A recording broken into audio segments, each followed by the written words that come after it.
امام حسین کی عزاداری قرآن کے مطابق کرتے ہیں، ہم امام حسین کی عزاداری سنت پیغمبر کے مطابق کرتے ہیں۔ عجیب انداز ہے، ہم زندہ و جاوید کا ماتم نہیں کرتے۔ یہ مصرع بھی اگر بنا ہے تو اردو میں ہی بنا ہے، عرب نے کسی نے نہیں کہا کہ ہم زندہ و جاوید کا ماتم نہیں کرتے، کسی فارسی زبان بولنے والے نے نہیں کہا کہ ہم زندہ و جاوید کا ماتم نہیں کرتے۔ اگر مصرع بھی بنایا گیا تو اردو میں بنایا گیا، بھول گئے کہ اردو زندہ بھی ہے تو وہ امام حسین کی وجہ سے زندہ ہے۔ اردو مٹ گئی ہوتی اگر مرثیہ نہ ہوتے۔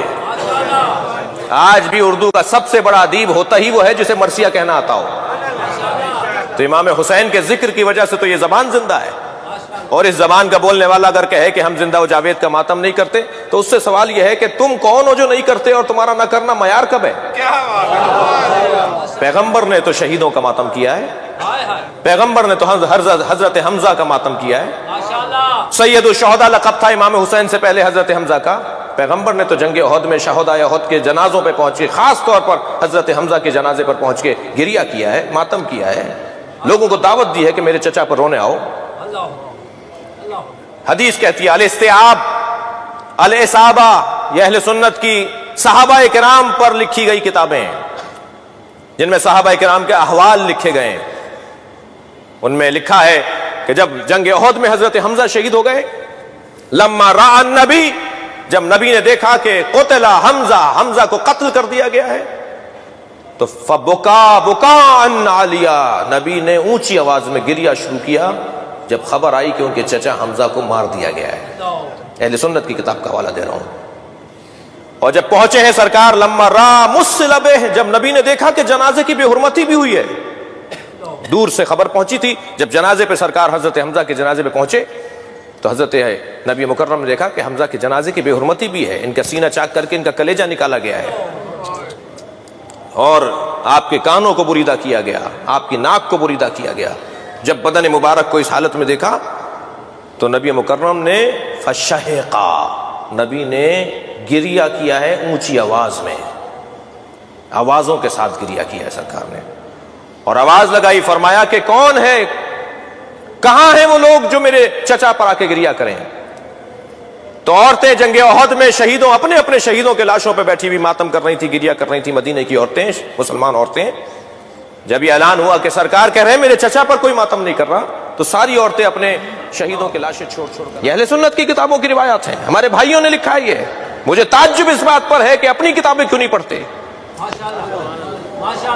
اور سارے مسلمان عورتیں آ کر حضرت حمزہ کے جنازے پر بیٹھیں، اور آج تک عرب دنیا میں دستور ہے کہ اگر کوئی مظلوم مارا جائے تو پہلے حمزہ کا نوحہ پڑھا جاتا ہے، پھر اس مرنے والے کی بات ہوتی ہے۔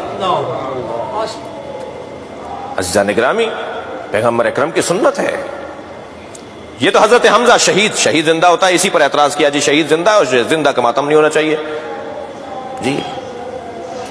میرے مولا امام حسین جب اس دنیا میں تشریف لائے، نبی مکرم نے گود میں لے کر رونا شروع کیا، اور قریب بیٹھی ہوئی اپنی ایک زوجہ سے فرمایا کہ خبردار فاطمہ کو مت بتانا کہ یہی وہ حسین ہے جسے بھوکا پیاسا مارا جائے گا، کہ فاطمہ قریب الولادت ہیں، ابھی بچے کی ولادت ہوئی ہے، لہذا فاطمہ کو تکلیف ہوگی۔ جب کئی مرتبہ سیدہ نے دیکھ لیا کہ بابا جب بھی حسین سے ملتے ہیں تو روتے ہیں، تو پوچھا بابا آپ میرے حسین سے مل کے روتے کیوں ہیں؟ فرمایا فاطمہ یہی حسین ہے جو ابراہیم کی قربانی کا فدیہ ہے، ابراہیم کی قربانی مؤخر ہو گئی تھی اس کی قربانی کی وجہ سے، اولاد ابراہیم میں سے ہے۔ فرمانے لگی بابا کیا ہوگا؟ کہ اسے گھیر کر بھوکا پیاسا مارا جائے گا۔ بی بی فرمانے لگی بابا آپ ہوں گے اس وقت میں؟ فرمایا نہیں فاطمہ میں نہیں رہوں گا۔ کہ اس کے بابا علی ہوں گے؟ کہ نہیں اس کے بابا علی بھی نہیں ہوں گے۔ بی بی نے کہا کیا اس کا بھائی حسن ہوگا؟ فرمایا نہیں اس کا بھائی حسن بھی نہیں ہوگا۔ تو بی بی نے فرمایا میں رہوں گی؟ فرمایا فاطمہ تم بھی نہیں ہوگی۔ تو بی بی نے پھر ایک جملہ کہا بابا پھر اس پہ روئے گا کون؟ یہ جو آپ کا گریہ ہے نا، یہ حسرت فاطمہ ہے، سیدہ کی حسرت ہے، بابا اس پہ روئے گا کون؟ فرمایا ایک قوم اس پہ روئے گی، اس کے جوان اس کے جوانوں پر روئیں گے، اس کے بوڑھے اس کے بوڑھوں پہ روئیں گے. یہ تقسیم بھی اس کا مطلب نہیں ہے کہ جوان صرف جوانوں پہ روتے ہیں اور بوڑھے صرف بوڑھوں پہ روتے ہیں. نہیں، نبی نے گویا اشارتاً فرمایا ہے کہ اس کے بچے بھی مارے جائیں گے، اس کے جوان بھی مارے جائیں گے، اس کے بوڑھے بھی مارے جائیں گے، اس کے ساتھ پورا خانوادہ شہید کیا جائے گا. عزیزو عزادارو، ہم روا روی میں ہم ذاکرین جو ہیں کہہ دیتے ہیں کہ کربلا میں 18 بنی ہاشم شہید ہوئے. 18 نہیں 58 شہید. قرآن ہمیں اجازت دیتا ہے، قرآن ہمیں حکم دیتا ہے، صرف اجازت نہیں، جواز کی بات نہیں ہے، حکم کی بات ہے. قرآن ہمیں حکم دیتا ہے کہ ایسا کرو. سورہ مبارکہ نساء، چند آیتیں سن لیجئے عزاداری کے اوپر. سورہ مبارکہ نساء، لا يحب اللہ الجہر بالسوء من القول الا من ظلم. اللہ کو اونچی آواز میں کوئی ایسی بات جو کسی کو ناگوار گزرے پسند نہیں ہے. آدھی آیت پڑھنے والے ہم بھی نہیں ہیں، آیت مکمل پڑھیں گے تو کوئی نتیجہ نکلے گا.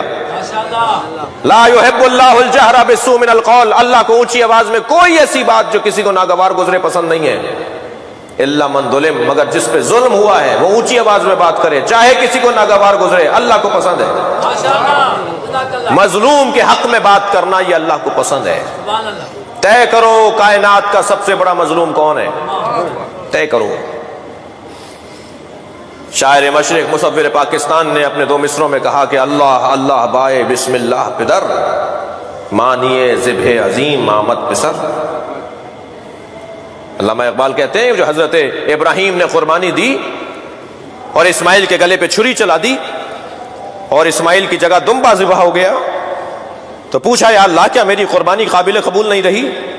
تو جواب یہ آیا وَفَدَيْنَاهُ بِذِبْحٍ عَظِيمٍ، اے ابراہیم ہم نے تمہاری قربانی کو ایک بڑی قربانی پر مؤخر کر دیا ہے، ہم ایک اور بڑی قربانی لیں گے تمہاری اولاد سے. اس سے بڑی قربانی نہیں ہے قرآن کی روح سے، تاریخ کے مشاہدے سے، جسے قربانی کربلا کہا جاتا ہے. سب سے بڑا مظلوم تاریخ کا اگر کوئی ہے تو وہ امام حسین کا وجود ہے. اور قرآن کہہ رہا ہے کہ اللہ کو اونچی آواز میں بات کرنا صرف وہاں پسند ہے چاہے کسی کو برا لگ رہا ہو کہ جہاں مظلوم کے لیے تم بات کر رہے ہو. مظلوم حسین ابن علی ایک دلیل. دوسری دلیل دوں، ذکر فإن الذکر تنفع المؤمنین، اے میرے حبیب بار بار دہراؤ، اس لیے کہ بار بار دہرانے سے مومنین کو فائدہ ہوتا ہے. ہمارے مزاج کے اندر بھولنا ہے، ہم انسان ہیں نا، انسان یعنی نسیان، نسیان یعنی انسان. ہماری ساخت ہی بھولنے کی ہے، ہماری طبیعت کے اندر بھول پن ہے کہ ہم بھول جاتے ہیں. ہمیں 10 دن پہلے کی باتیں یاد نہیں رہتی. ہمارا مزاج بھولنے کا ہے. جب ہمارا مزاج بھولنے کا ہے تو پھر پروردگار عالم نے اہتمام کیا ہے کہ انہیں بھولنے نہ پائے. یہ تاریخ کے مشاہدات کو اور عبرتوں کو اور واقعات کو اور تاریخ کے سبقوں کو بھولے نہیں. میرے حبیب دہراؤ، ذکر، بار بار دہراؤ، ایک بات کو بار بار کرو. ہر سال وہی ذکر، ہر سال وہی مصائب، ہر سال وہی مرثیہ، ہر سال وہی نوحے. قرآن کہہ رہا ہے